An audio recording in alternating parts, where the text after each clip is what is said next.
Bonjour, aujourd'hui je viens vous parler de la communication avec nos enfants.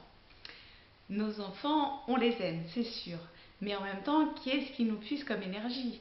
Et c'est pas tous les jours facile non plus de discuter avec des enfants parce que eux ils sont en pleine construction, ils n'ont pas forcément le recul pour bien écouter et bien comprendre ce qu'on leur dit comme on voudrait qu'ils le comprennent. Donc voilà, je vais essayer de vous donner quelques astuces pour essayer de mieux communiquer avec les enfants ou vos enfants. Alors d'abord, le premier conseil que je peux vous donner, c'est d'utiliser au maximum des phrases positives. C'est-à-dire que quand vous avez votre tout petit de 4 ans qui va explorer son nez avec ses doigts, ne lui dites pas ne mets pas les doigts dans ton nez. Parce que là, c'est une phrase négative. La plupart du temps, il ne l'entend pas ou ça lui passe au-dessus. Voilà, il ne vous écoute pas. Alors la prochaine fois, essayez de ne pas utiliser ce ne pas, justement, ne mets pas. Utilisez plutôt une phrase du type tiens, voilà un mouchoir, c'est mieux que d'utiliser les doigts. Voilà, donc là on n'est pas dans la culpabilisation, on ne montre pas non plus du doigt ce qu'il est en train de faire de mal, on lui propose une alternative. Donc en principe, dans la plupart des cas, c'est mieux reçu de la part de l'enfant.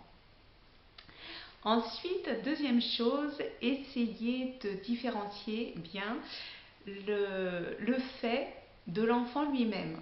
C'est-à-dire que si votre grand de 6e vous rapporte un 5 sur 20 en maths, oulala, c'est pas une bonne note, mais ne lui dites pas oh là là, t'es vraiment nul en maths. Même si c'est pas la première fois, même s'il en a déjà eu des comme ça, essayez de ne pas l'enfermer dans ce stéréotype tu es nul en maths. Parce que ça, vous en faites pas un enfant à qui on répète tu es nul en ceci, tu es nul en cela, oui, il va l'entendre. Il va même si bien l'enregistrer il y en a toute leur vie, ils vont être bloqués là-dessus.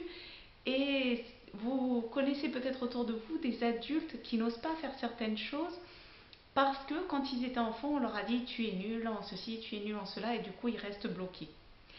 Donc vraiment essayez de ne pas mélanger la personne avec le fait. Donc là, sur cet exemple, plutôt que de lui dire la phrase que j'ai énoncée précédemment, essayez de lui dire oh là là, cette note est vraiment mauvaise. Qu'est-ce qui s'est passé? Voilà, on différencie. Là, on parle vraiment de la note et non pas de l'enfant lui-même. Et après, on peut essayer de trouver comment on pourrait l'aider à s'améliorer ou pourquoi il n'a pas compris, etc. C'est autre chose. Voilà, mais vraiment différencier, on lui parle de sa note et pas le tu es nul en maths.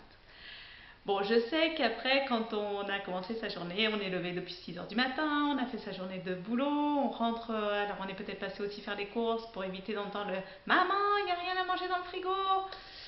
Donc on rentre, on n'est pas forcément apte à faire beaucoup de psychologie, ça j'en conviens. Alors moi ce que je vous recommande, plutôt que de rentrer et de dire ah t'as pas fait ci, t'as pas fait ça, rentrez tranquillement. Moi ce que je fais, je rentre du travail, je vais directement dans la cuisine, j'enlève mon sac, je pose ma veste, etc. Et là je me sers un grand verre de coca ou une infusion, ça dépend de la saison en fait.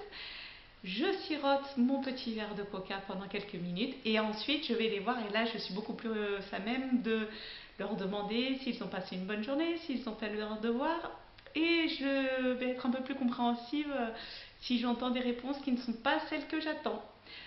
Voilà, et n'oubliez pas une dernière chose, avec les enfants, vous pouvez aussi leur faire des gros câlins, c'est un très bon mode de communication.